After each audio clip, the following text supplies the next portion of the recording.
Shalom. Price God. டே 105. இன்றைக்கு நாம் be the light in the world என்ற தலைப்பில் லேவியராகமம் 15ஆம் அதிகாரத்திலிருந்து நம்முடைய டெய்லி மெடிடேஷனை கேட்போம். லேவியராகமம் 15வது அதிகாரம் 14வது வசனம் வாசிக்கிறேன். 8ஆம் நாளிலே அவன் 2 காட்டுப்புறாக்களையாவது 2 புறா குஞ்சுகளையாவது ஆசாரிப்பு கூடார வாசலிலே கர்த்தருடைய சந்நிதியில் கொண்டு வந்து ஆசாரியனிடத்தில் கொடுக்க கடவன். லேவியராகமம் 15ஆம் அதிகாரம் உடலில் தூய்மையற்ற ஆணுக்கும் பெண்ணுக்கும் உள்ள சட்டங்களை உள்ளடக்கியதாகும். உடல் வெளியேற்றம் கொண்ட மனிதன் அசுத்தமானவர்கள், அருவருப்பானவர்கள் என்று இங்கே பார்க்கலாம்.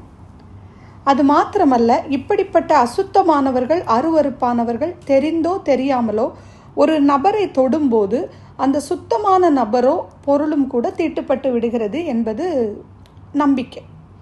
அவர்கள் உட்கார்ந்த இடம், படுத்த இடம் எல்லாமே தீட்டுப்பட்டதாக கருதப்பட்ட அந்த நாட்கள். ட்ரெடிஷ்னலி அசுத்தமான ஒரு நபர் ஆக்சிடென்ட்லி தூய்மையான ஒரு மனிதனை சுத்தமான ஒரு பொருளை தொடும்போதோ அவை அசுத்தமாகி விடுகின்றது என்பதுதான் காமன் அண்டர்ஸ்டாண்டிங் அந்த நாட்களில். ஆனால் இந்த காமன் அண்டர்ஸ்டாண்டிங்கை இயேசு கிறிஸ்து தலைகீழாக மாற்றி அமைக்கின்றார். இதைத்தான் நாம் லேவியராகமம் 15வது அதிகாரத்தில் 14வது வசனத்தில் நம்ம பார்த்தோம். இப்போ நம்ம அந்த வசனத்துக்கு நம்ம கனெக்ட் பண்ணும்போது லூக்கா 5வது அதிகாரம் வசனங்கள் 12லிருந்து 14வது வசனங்களில் நம்ம வாசிக்கிறேன். பின்பு அவர் ஒரு பட்டணத்தில் இருக்கையில் குஷ்டரோகம் நிறைந்த ஒரு மனுஷன் இயேசுவை கண்டு முகம் குப்புற விழுந்து, ஆண்டவரே, உமக்கு சித்தமானால் என்னை சுத்தமாக்க உம்மாலே ஆகும் என்று அவரை வேண்டிக் கொண்டான். அவர் தமது கையை நீட்டி அவனை தொட்டு, எனக்கு சித்தமுண்டு, சுத்தமாக என்றார். உடனே குஷ்டரோகம் அவனை விட்டு நீங்கிற்று. அவர் அவனை நோக்கி, நீ இதை ஒருவருக்கும் சொல்லாமல் போய் உன்னை ஆசாரியனுக்கு காண்பித்து நீ சுத்தமானது நிமித்தம் மோசே கட்டளையிட்டபடியே அவர்களுக்கு சாட்சியாக பலி செலுத்து என்று கட்டளையிட்டார். அப்போ இந்த வசனங்களை நம்ம வாசிக்கும் போது அங்கே அசுத்தமும் அருவருப்பானதாக நினைக்கப்பட்ட ஒரு லெப்ரசி மேனை இயேசு வேண்டுமென்றே தொட்டு அவனை ஹீல் பண்ணுறாரு. அவர் தொட்ட மாத்திரத்தில் அவன் சுத்தமாகிறான். இந்த பழைய ஏற்பாடு நியமத்தில் நம்ம வாசித்தோம்ல, இப்போ பார்த்தோம் என்றால் குஷ்டரோகியை இயேசு தொட்டபடியினால் இயேசுவும் அசுத்தமானவராக கருதப்பட வேண்டும். ஆனால் இயேசு தொட்டவுடன் குஷ்டரோகி சுத்தமாகின்றான். இந்த காமன் அண்டர்ஸ்டாண்டிங் ஃபுல்லாக இங்கே சேஞ்ச் ஆகிறதை பார்க்கிறோம். இதிலிருந்து what we are going to learn?